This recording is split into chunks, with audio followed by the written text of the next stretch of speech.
what would you say is the most important part of any story? You might say the first chapter, the pacing, or even the title. But what if we told you that more important than any of those is something we often overlook? Actually, someone. In this mini course, we're going to talk about your story's hero, why they are the most critical part of your story, and 4 essential pieces that will turn even the most two-dimensional loser into a story-worthy, scene-stealing superstar. Let's get started. This video is a lesson from a full free mega course on our website. If you're ready to supercharge your storytelling, click the link in the description and start your journey today. Let's start with the golden rule of stories. Stories are about people. They're about people who want things. Well, at least good stories are. Despite what you might think, they aren't about huge explosions and time-traveling robots and rainy makeout sessions. All of those things are only as interesting as the effect they have on the people in your story, and more importantly, the effect they have on the person at the center of it. This person goes by many names. Main character, protagonist, pivotal character, hero. We use the term Protag. Your Protag can be anyone, and as Pixar has proven, they can be people, monsters, toys, or even robots. You will find an absolute abundance of people telling you that your Protag needs to be likable. But look at this unlikable green fellow who I personally would not touch with a 39.5-foot pole, and tell me people aren't watching him every holiday season. There are a ton of checklists, sliders, and forms to make your Protag more interesting. But at the end of the day, there are 4 pieces that matter most of all. The first one we've already mentioned. Remember when we said, stories are about people. They're about people who want things. Well, there's piece number 1, a want. Every good Protag has a compelling want, something that they'll go to any lengths to achieve. But if we've learned anything from the Rolling Stones song, "You Can't Always Get What You Want," it's that you can't always get what you want. But you just might find the second piece of your Protag, their need.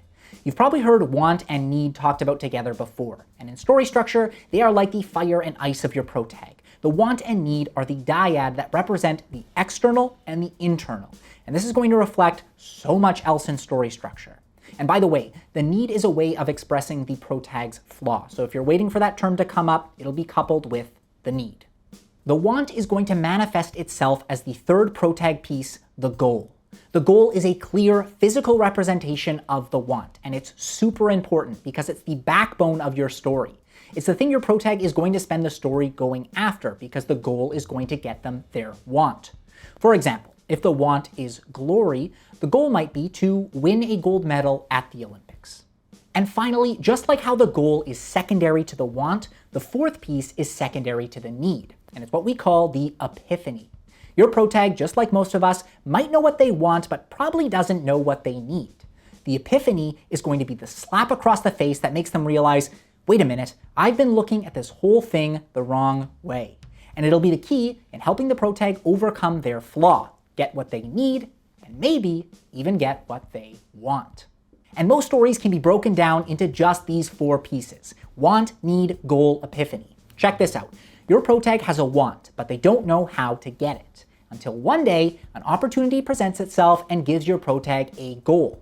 However, as they try to achieve their goal, something keeps holding them back. That is, until they have an epiphany and realize before they can get what they want, they must fulfill their need. Then, using their newfound, need-quenched power, they achieve their goal and, well, you know the rest. Hopefully you can see how crucial these 4 pieces are if they can not only be used to build a Protag, but also to build a whole story. But of course, there is one thing missing, and that's something to get in the Protag's way. This could be another person, the environment, or even the Protag themselves. But no matter what it is, we can consider it as an antagonist. So over the next 5 lessons, we're going to flesh out each of these terms so you can get a better understanding of how each one impacts your hero. But if you want to dive deeper into some Protag essentials, the extended version of this lesson breaks down stories with multiple Protags, including an in-depth example from the 2012 action comedy 21 Jump Street. See you there.